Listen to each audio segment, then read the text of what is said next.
Hi, welcome back to Let's Play Descent 3 Mercenary. It's the last level, and I'll let my co-pilots introduce themselves. I'm Leylight, Second Lieutenant of Darkness. I'm Sir System Error, Navigator of Light. Back after my ISP, was disconnected by a rival ISP. Alright, I didn't even know your area had two ISPs.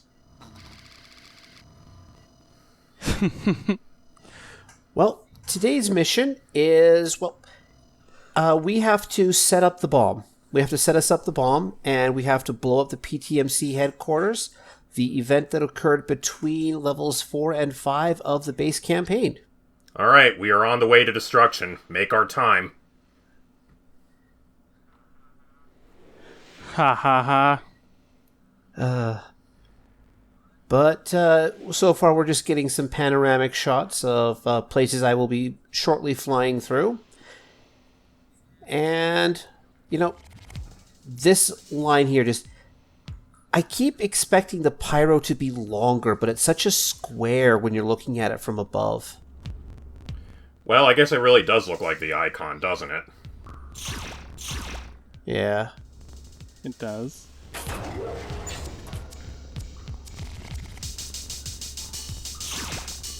But just doing some quick power-up collection before I start the mission. And of course, we start in the sewers. I hope when we drop off the bomb, it looks just like the proximity bombs of, like, a giant pomegranate with spikes on it. Yeah. Unfortunately not. Yeah, I guess I wouldn't really fit this game's aesthetic, would it? Yeah, that would require having an aesthetic. It has an aesthetic, it's industrial. Damage from touching the acidy goop. But actually, I wanted to comment, finally at the end, I discover, I'm looking at it and realizing, hey, the homing missiles, when I double fire them off the Pyro Black here, they will select different targets if they're close enough in the firing cone. So it's not just like a proximity thing, it actually says, like, the first missile takes something and the second missile sees that there's another enemy around and it'll go somewhere else even if it's farther. A little bit, yeah. I mean, it's not a perfect thing, but it's still, like, you fire off two missiles and they go for two different targets rather than overkilling one target. Saying I noticed took a bit of damage from the sewer water. Wonder if they're dumping into here. Well, you see, the shields are not just a measure of the shield strength of the ship. It's also an ego meter, so anything that really makes you feel disgusted or embarrassed also lowers your shield count. That too. So I'm not bothering fighting those guys. There are way too many sniper enemies in this level. And I just really don't feel it. Yeah, usually the sewers are kind of an early game level, so it's an amusing thought to think of all these guys armed with sniper rifles and huge payload rocket launchers and just stuff that would be perforating and denting all these maintenance tunnels when they all go off. I wonder, though, since sewers tend to be the most annoying levels, why they're not the final levels more often? Well, there's just, it's aesthetics again, It just doesn't make sense to have your evil overlord's base be in the middle of the sewers when you could have it be on top of a volcano or in space. What if they're the king of the sewers? Or inside a volcano. I mean, the end of Descent 3, technically Dravis hid out inside of a volcano, just on Mercury. Yes, instead of being on top of a volcano, it could be inside the volcano. You raise a good point there, Barry John. How about a sewer inside a volcano? Yeah, that would be really hard to build, wouldn't it? Like, if you're not tossing your waste right into the volcano, how do you transport your waste away from there? Can you imagine filling out the EPA forms for waste disposal straight into a volcano? I mean, it's at least a little bit better for the environment than tossing it into a ravine. True. But I Please tell me you're about to wasting... mega missile that maintenance spot. No. I am about to mega missile somebody else because I am wasting my invincibility. Ah, the Barry John classic. I mean, it's better than some cases. I mean, one time I was invincible, but I was stuck at the DMV, so just couldn't make use of it. Ooh. Yeah. Yeah, I hate to see that. Oh, son of a bitch. Ow, ow. It's very friendly of him to do the video game standard thing of giving you that tracer laser. True. I mean, that is very friendly of him. And then giving words. I am totally capable of using my words today. I must be forgetting about that line in the Geneva Conventions that says that sniper rifles have to have those tracer lasers. Very important thing. How else are you going to let people know where you are as a sniper? Sometimes the threat of a sniper is more important than the sniper itself, you know? It's that zone of exclusion principle. Yeah. The threat being more important than the action. I guess it's kind of like minefields, too, but that's another topic entirely. Yeah. Now, here's my thing. Ow. You may have seen those little, ouch, dumbass. Get out of there, get out of there. Okay, so there are turrets all over the place, and they're those mega turrets. Now, they actually... Okay, keep dodging. There we go. Now, these mega turrets have Ow. Okay. Sorry, I'm just... The player me at this point is basically playing dodge the sniper while holding on to a flamethrower. Yeah, that's a classic, multiplayer first-person shooter thing, is having a sniper just suddenly run out of cover and try and point-blank you with the sniper rifle. They're learning from the best. Now, you may have caught a glimpse of it there, but there was a little glowing blue ball thing up and to the right when I was last facing those mega turrets. Those are the IFF sensors for said mega turrets, which means that if I destroy them, they see me as friendly and all these sniper guys as hostile. Oh, that's an interesting way of failing deadly. But here's the thing. I don't remember this or find out about it until much later in the level. So I'm playing this through the hard way. Yeah, wow, those sniper guys can really take a beating. Right? Yeah, that's the worst part about them, though. Like, not only are they fairly accurate snipers like that, not only do they explode on death, but they also just... It takes so much to put them down, it's not even funny anymore.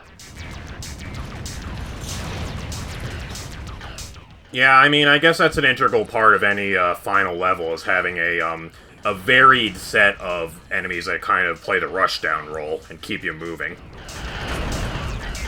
Yeah. But yeah, the way that they can kind of come out of cover and then get a good angle on you and then shoot you means that it seems like taking cover isn't really that helpful in this level when you never know when something's going to come around and get you anyway. No. Yeah. But this is me just trying to figure out the best way to get through to the exit over there and just trying to minimize the amount of pain I get to receive. Now, I think you have, if I remember the weapon roster correctly, which I very well might not be, I think you have some kind of like a bouncing mortar. Would that work well for this situation? Like lobbing it over those pipes and in there? The impact mortar, the lobbing of it is iffy and awkward. Like, I would fire it off and... Yeah, it looks like it's actually kind of a tight shot. Like, you'd have to go up and to the right over by that blue glowy light, which I think is that transponder you were talking about. Yeah. And who's to say whether it just fall in the pit down there instead of hitting the turret. Mm-hmm. Well, I guess it's just a duck and corner shoot, as usual. Very true. Good strategy. Yep. But, ow. Nope, actually not ow. But I have to say, though, I mean, part of the problem, like, this last level is that they just... it opens up with all the snipers. Oh, that guy's all the way back there. He's firing through like an arrow slit. You're gonna have to go to him, I think. Yep. Now there's that impact mortar, but as you can see... Oh. Well, it worked the second time. That was not as fast as I thought it was. And you probably also saw it bounce there for a moment, so... I was imagining more of a rocket-propelled grenade than a, slow missile that kind of bounces a little bit. Yeah. Sorry, no such fun on my account. But hey, you made it through without dying, and that's what counts. You get death in there. And the check engine light turned off.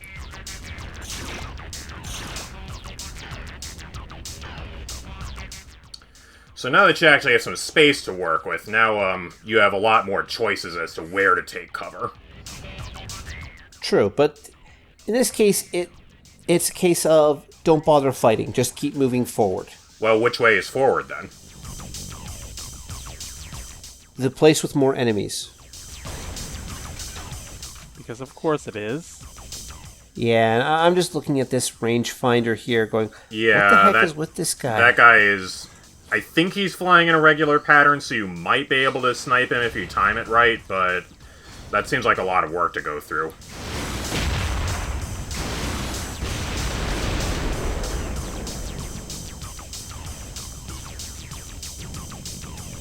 And honestly, it is a bit of work to go through.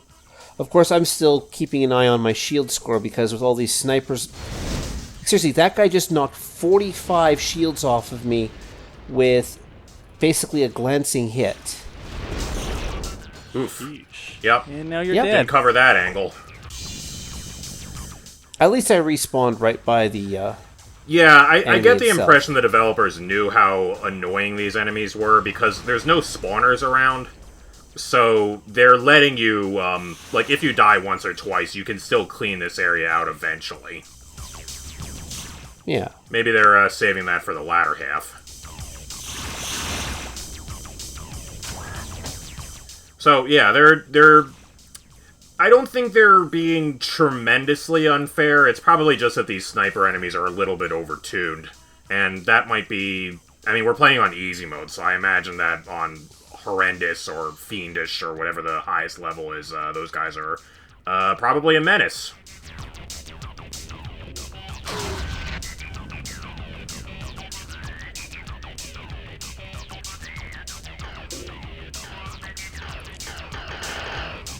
Okay, yep, yeah, you got him all the way over there. Nice. I got someone, but I don't know if it was the right one. Yeah, those guys are pretty tiny, too, so good luck hitting them in Whoa. open space without, geez. Without some kind of homing capability.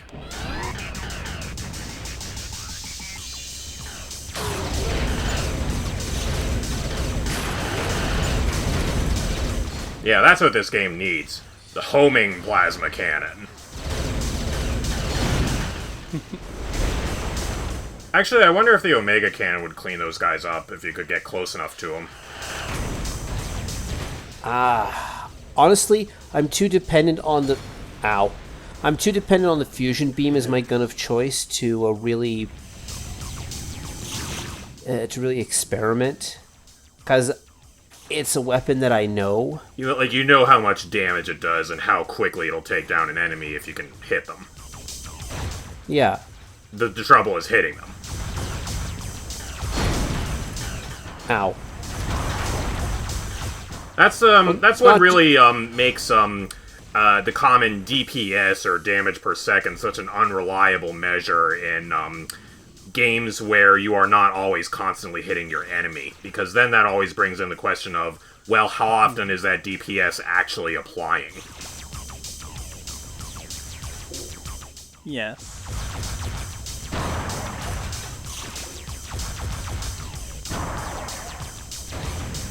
Well, I hope you can make it to your power-up cloud now. Now that all these snipers are coming out of hiding. Well, they can respond. You can respond, they can't. It's also kind of rude that True, none of them seem to be dropping any weapons for you, either.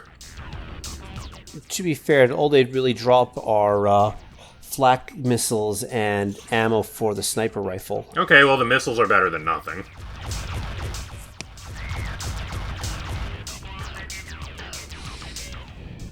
I mean, it's the final level, so you can pretty cleanly assume that the player has the sniper rifle by now, so I don't think it'd be out of line to just make those guys also drop the sniper rifle, so that in a case like this, where you've died and you're down to your piddly little laser gun, you manage to kill one, and you can at least have your sniper rifle back.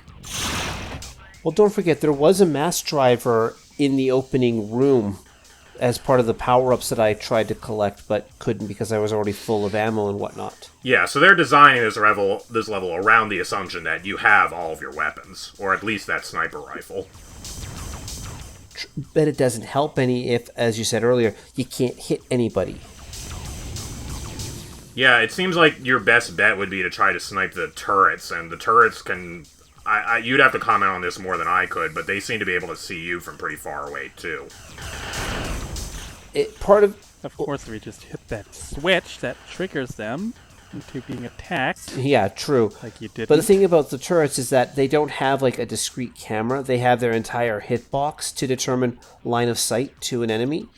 Oh, so if one, like, little tiny metal bit on its corner has line of sight to you, then the whole thing can see you. Yes. And here's a recharge station in case you need it.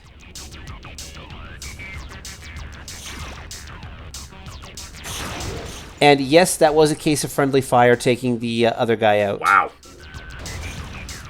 So yeah, Cloaking in device. general, it seems like this is... Run! Oh.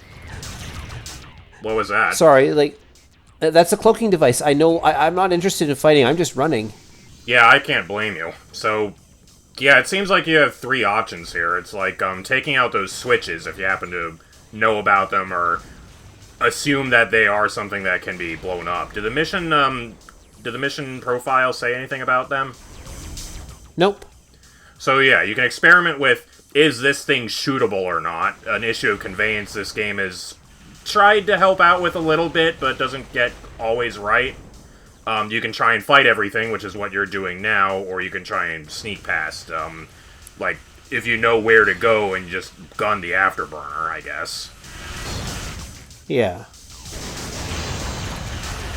So at least they're giving you options, but at the same time, it's hard to, I mean, this is the kind of thing that has to be tested and really finely tuned, and, you know, that's invisible to us. You can never really tell how many rounds of iteration a level has gone through. You can only kind of guess at it. But, I mean, things could be worse. They definitely could be a lot worse. True. Now it's time to follow the slow-moving drone. Oh.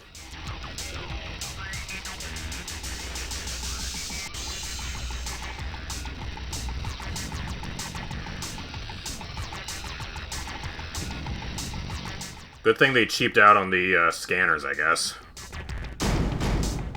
Or maybe they just knew that this would happen someday, like some drone was going to lose its access card, and, you know, they just wanted to let drones vouch for one another.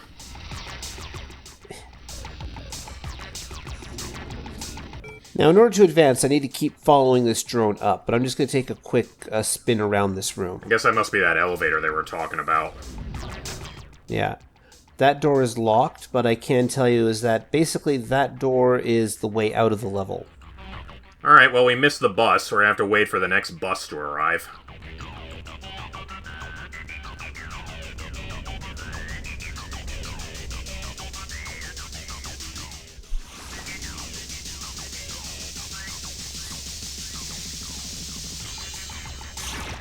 But full-on mega missiles, I should be using those more often.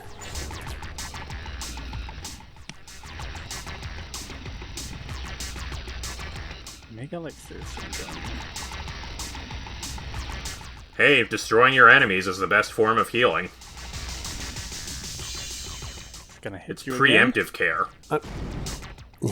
Actually, I'm trying to slow down to avoid things there.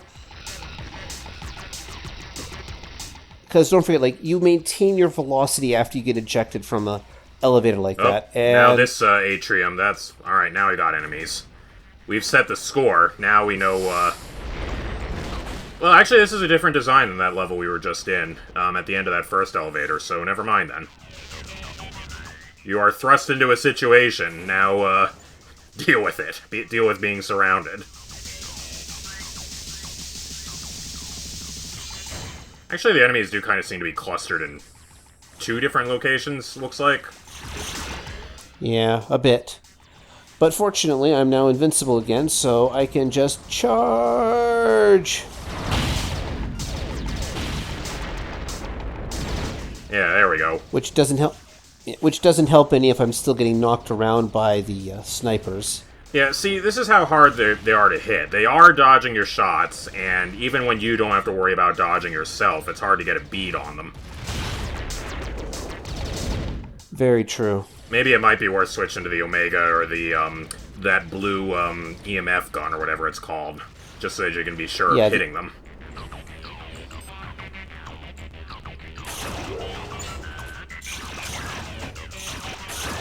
That does seem to be what they're suggesting with this Omega Cannon pickup.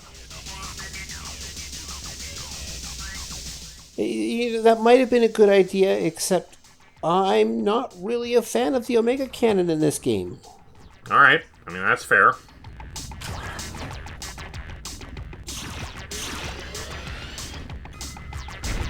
So, of course, now I have to go figure out ahead. what I need. Sorry, I just need to remember what I need to do. And I need to basically wait for the next drone... Or no, not the next drone. Come on through here. And abuse the fact that I'm invincible. So, yeah, that's always seems to be the role of the last level is, you know, give you very noticeable set pieces that are hard to get through and encourage you to spend your resources, your missiles, in order to get through them. But at the same time, I'm sure you're saving them for something too, aren't you? Yes, I mean, it's the last level. Of course there's going to be a boss. Okay, that actually looked like it worked that time. You know, there were a lot of situations like that in Descent 3 where they just had a whole bunch of those lying next to each other, and you blew up one, and that was it. The rest of them didn't blow up. So I think they finally got that right this time. That they did. But of course I need to blow up both of them, actually, in order to trigger... Do that. Basically, I'm doing that in order to summon emergency response drones who will open that door for me. Yeah, that's a good idea.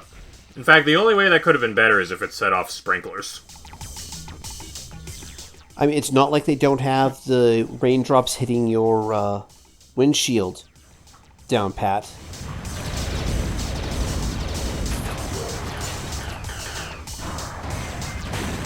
But yeah, that's, you know, that's...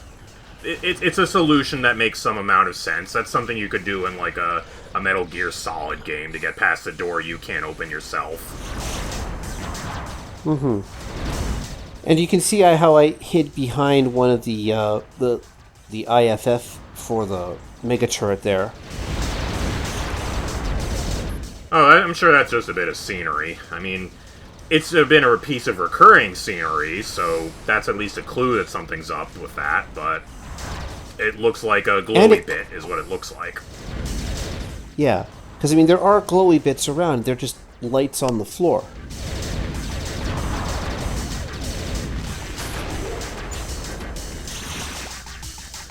I guess the way to kind of carry that across, without necessarily having to add text to it in the mission scroll, which people might skip, would be to put it in a put the first one in a place where you can see it, but you can't shoot it, and then, like, you'll fly past it and it's in, like, a window or something, so you can at least see that you're supposed to be able to see it.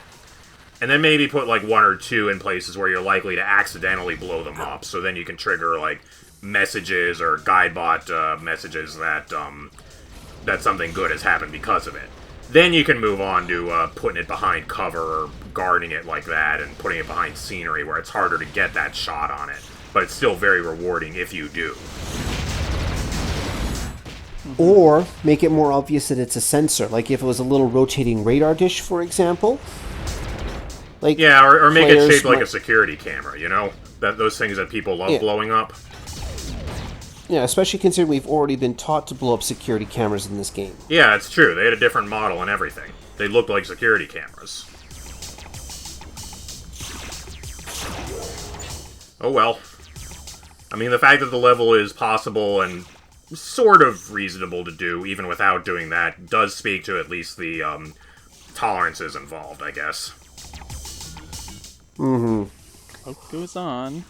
So, that's certainly better than having to backtrack because it was a mission objective and you had to blow it up, like in that server room that one time.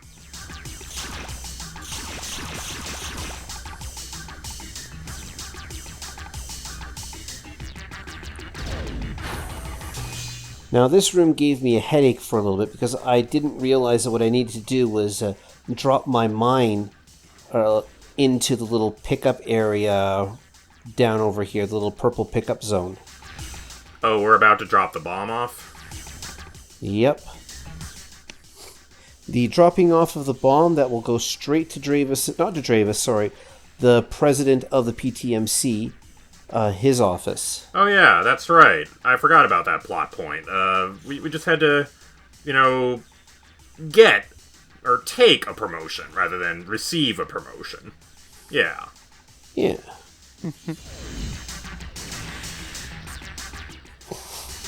Now you see this guy here and he's carrying the little energy thing. What we're supposed to do is drop a mine such that they pick up the mine instead of the energy container. And do it over in that area. But of course I completely forget about that, and so what you're going to see is me checking my there we go. Guidebot. Well, not quite. Give me your advice.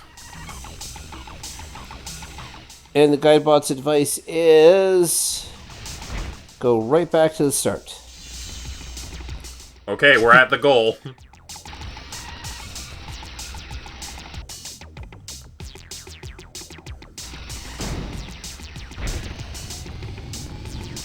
Magic Guidebot, what is your wisdom?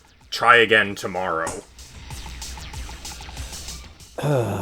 Well, I mean, it's not like what do I want to say? You know what? I lost my train of thought there. This is Mercenary. It's almost done. And I am glad for it. I will enjoy never playing Descent 3 again.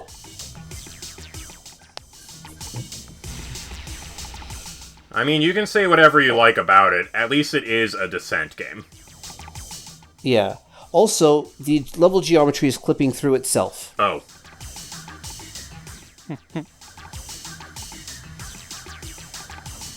Because that's a thing the Descent engine can do, is have level geometry that overlaps itself. Yeah, I guess the model and hitbox don't go that far, but the polygons that are used for the map do?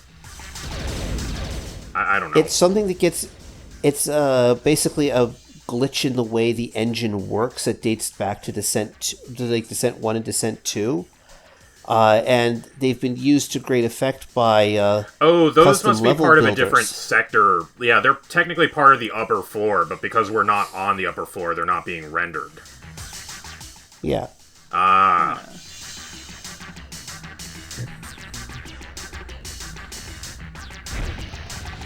Alright, I apologize to the people at home who know exactly what I'm supposed to be doing, and I do not apologize to myself for failing to double check what I'm supposed to be doing at this point. I just wanted the game done with. And I totally justify it by coming out here and shooting this poor innocent sniper bot. He probably had it coming. Yeah, he... Don't know how, No but witnesses. Actually, I was going to say he was a thief bot in training, so I had to preemptively kill him. Yeah, that's true. We haven't seen the thief bot in this level yet. That's because there is none. If we could take the mine. Yeah, I guess the maintenance bots can deal with trash, so you don't need a single independent trash collector bot.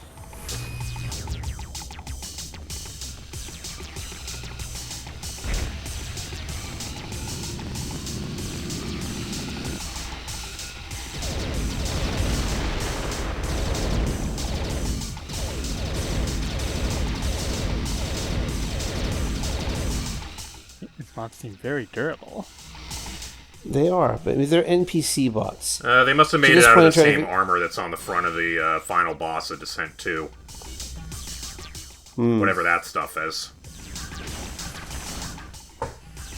Very possible.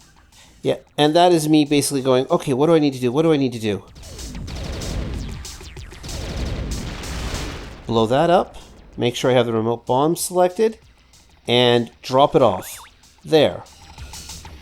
Oh, maybe the name of that objective would have been a clue. Place it on the delivery pad. Yeah. Reading is hard. Well, yeah, this would have been a case where one of those blisteringly obvious signs might have helped. Like if there was a plaque on one of those pillars that literally said delivery pad. Yeah, probably. But then now I just realized, you know what? I gotta wait for somebody to show up, pick this guy up, carry it through the force field. There we go.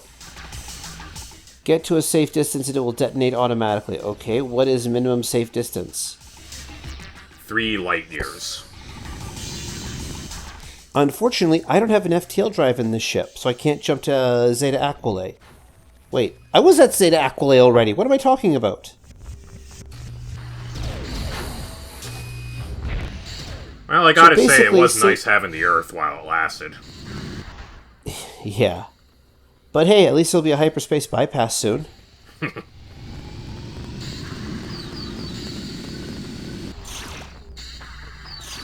Alright, come on past me. Keep flying, keep flying. I mean, You're it's not true the what they minimum say. safety- Sometimes when you want to assassinate one person, it's easier to just destroy the entire building they're in than to go find the one person. And that has unfortunate real-life consequences, as it turns out. Alright, this guy... No, we can't go this way. No, wait, I can. Never mind. Ow.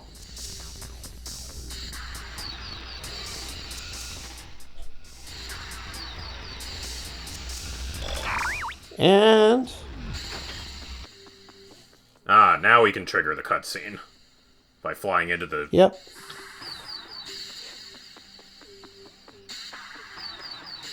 So what, are we watching this via security camera footage, or what? I don't know, but that's the CEO of the company, and apparently he puts his office within visible distance of the reactor core. Yeah, I mean... Oh. This place seems to be on fire. It's pretty nonplussed there. Yeah.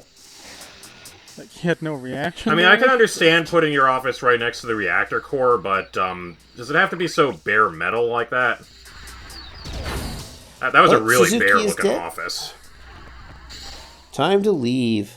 The perfect And I like the crime. fact that I love the fact that the flare lit this guy up. Like, that was completely unintentional. So, welcome to the final boss, the final enemy of Descent 3 Mercenary. Flashy. This fucker. He's got 2 basic attacks in his first phase.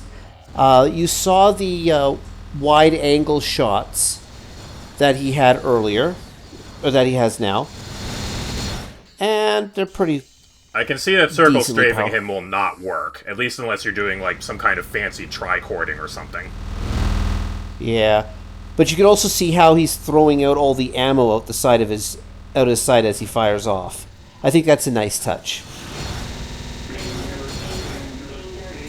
So it seems like at least they're establishing a pretty good rule here, which is that he's kind of inaccurate at long range, but he will shred you as soon as he gets closer to you. Yep. And this is me basically going, okay, I've knocked him down. I can move on. I can get out of here. I can save the game. I will save the game. And now he fires lasers at me. And no, this is not the exit. It's just a blank, empty door. You found the broom closet. Oh. Ooh. Now, here's the thing. That weapon there, it's no clip. It is a line of sight. Not even a line of sight. It is a no clip No clip. What is what I'm thinking of? It goes where through the walls. enemy. So not just that, but it's it doesn't have a firing delay to it. You see how I'm invincible here? Like, Yeah. It doesn't matter where I go. And the Gatling laser, like, my God, who thought this was a fun thing where the boss has an attack that literally goes through walls and doesn't miss? I guess in principle you're supposed to scout out the arena and find those cloaking devices and invulnerability charges so that you know that you're ready. What would be really handy is if there were some kind of logbook you could find midway through the level that explained what the boss's attacks were. If only. Ow, ow. Or if it had limited range, again, like the Gatling guns. So you could, it had a slower movement speed, and you could run to the other side of the arena if you needed to. Oh yeah, this could work too. Just do this. Trust me, but the moment I run out, stinky laser. yeah, but the moment I run out of space, you know. Yeah, it does look like it is trying to fly sort of towards you while it's doing that, so it is trying to kind of press you against the wall. That and the geometry of this room doesn't allow for proper circle strafing. It's at least an interesting idea. It maybe needed a little bit more time in the oven, but there's a core of a good boss design in here. Yeah, step one, attacks that don't no-clip through walls. Yeah, that would help. Or at least, if it does no-clip through walls, like, give it, not make it hit you instantly, basically. Use a projectile weapon. This game also doesn't really have any kind of mini-map or radar, so it's harder for you to keep an eye on where the boss is.